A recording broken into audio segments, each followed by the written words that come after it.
You can't go out playing golf having fun. Fun. Senor, you have obviously never played wing foot. It don't matter if you win by an inch or a mile. Winning's winning.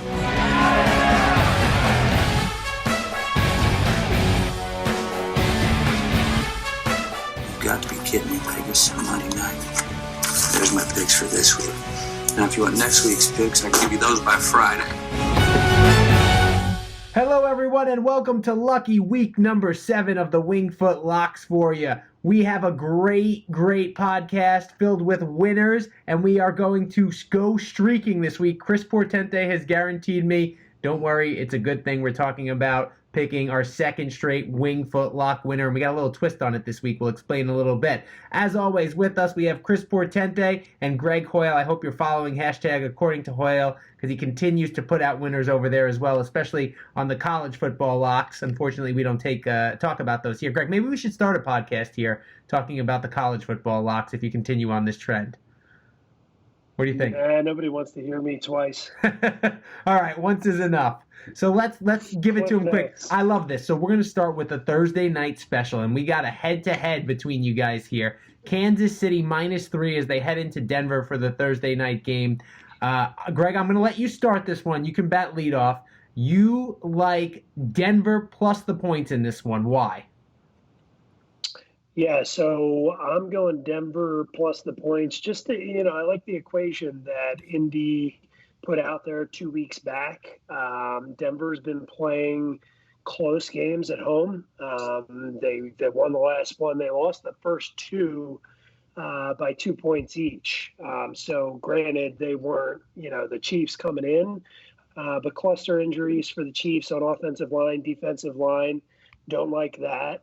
You've got Tyreek Hill, but Sammy Watkins is out as well. So I just think division game on the road, short week, with Kansas City beat up a little bit. I would have loved to have caught it at 4, but basically the good thing about this is that there's about 80% of the public on the Chiefs already, but the line's moved in my favor. So that's always a good thing. I'm still at a key number. I would love it at 3.5, but I'll take it at 3.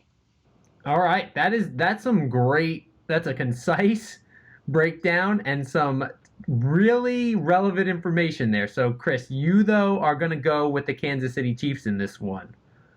What's your rebuttal? When the line first opened up, -4.5, I really liked it. That line moving down to 3, not crazy about that angle of it.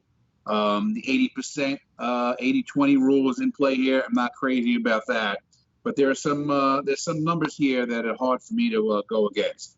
First of all, I got to agree with Greg on a few points. Of course, the Thursday night game. Of course, the short rest. Not only the Thursday night game, the road travel, and the short rest, but Kansas City's defense has been on the field a lot. I was looking at the numbers, and according to their numbers and the stats, they've almost played a full game more than most of the other teams as far as defense. For instance, you take the San Francisco 49ers, who won last week, right? Their defense was on the team 25 plays less than the Jaguars defense, than the Chiefs defense was on the field. So it just goes to show you that the winning teams, their defense gets off the field. Teams that are struggling, their defense cannot get off the field, and they're putting in a lot of work. All right, I got to interrupt you. So it sounds like you're making an argument here for Greg's side that Kansas City's defense can't get off the field. No, okay. I'm just saying there are points with Greg that I agree on, but the reason why I'm going to go against Greg is because the numbers here for me are just a little bit too strong. So what I have here is the Broncos on the run. I lost my train of thought. You're going to have to edit that, Joe. Hold on a second. Anytime, by the way, for the record, anytime you guys tell me to edit, you can guarantee I won't edit. Good. All right, so I agree with Joe. I agree with Greg on most of those points, but there are some numbers here that I just simply can't go against, and this is why I'm going to go with the Kansas City Chiefs. Since 2015, under Andy Reid as head coach, Kansas City is 22-3 straight up and 17-8 against the spread versus AFC West teams. Those are pretty good numbers. And they also they have 7 straight wins against the Broncos in their last 7 games against the Broncos, all wins. And in those games, KC is 6-1 against the spread in those 7 straight wins versus the Broncos. And I like that. In the past 15 games, Denver is 4-11 straight up and 4-10-1 against the spread in primetime games. So these are numbers I like, and they're hard to go against. There are some great points on both angles. And again, I was more heavily on this line on this game before the line moved and before 80% of the public was on the Chiefs. But I think Patrick Mahomes is getting a little slack this week in the media, and I think he finds a way to pull his team on his shoulders this week and get it done. I just think they have too much for the Broncos. So I think this is interesting. Obviously, we talked about all the injuries and those numbers. I recall us being on the Broncos last year. I believe it was a Monday Night Football game, Chris.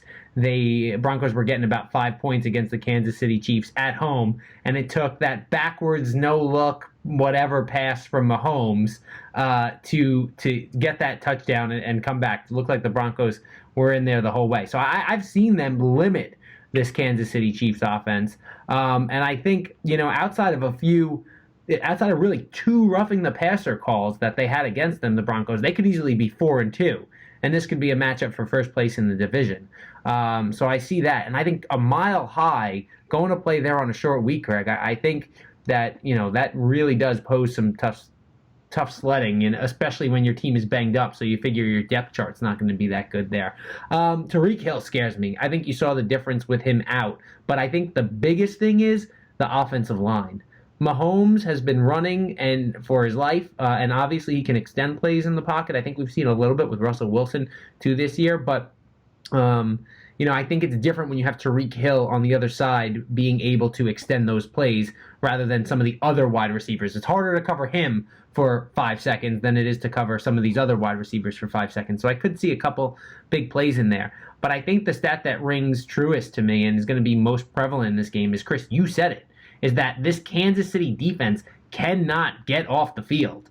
And they have been forced to play so much. And I think if the Chiefs hit those big plays, it might only be a detriment to that defense because they're going to have to stay on the field for a longer period of time in this one. And I think that ends up favoring the Broncos. I love the fact that 80% of the public is on it, on the Kansas City side. And so I'll go opposite with the line moving in our direction. And I think I'll take the Broncos +3, see if we can get it at 3.5. So, Greg, I'm with you on this one. Now, you said you like the under in this one as well, Greg. Why? Yeah, the only thing that scares me, I got Phillip Lindsay and Royce Freeman taking the air out of the ball.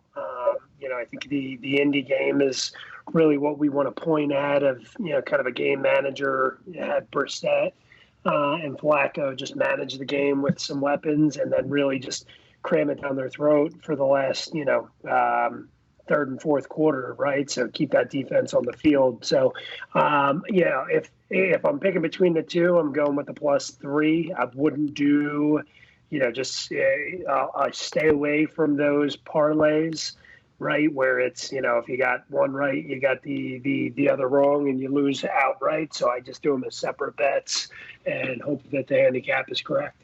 All right. A couple more points, Greg, Joe and Greg. The other thing is with the Chiefs, their run defense has been suspect. They haven't been able to stop the run. But the Broncos run game has been pretty good, but their yards per carry is not through the roof. So I think they might catch a little break here this week, the Chiefs. And the other thing is I'm going to go with, and this is one of the things I went with last week that worked, is Flacco versus Mahomes. I'm gonna take Mahomes. Fair enough. No argument there. But just for that yards per carry, I do want to point out that the Broncos have had a really tough schedule when you look at some of the defenses they've played, including, they played the Bears, the Packers, and the Jaguars, all with solid defenses, especially up front. So I think that might have influenced it. And the Raiders, look, we'll get to that, actually. I like that Raiders game. We'll talk about it in a minute. But I think that's a really interesting thing when you look at the defenses that they've had to play so far this year. So we'll see. So you like the under in that one as well, Chris, or you're staying away from that? I'm staying away from the totals. I haven't dug too deep into the totals. All right.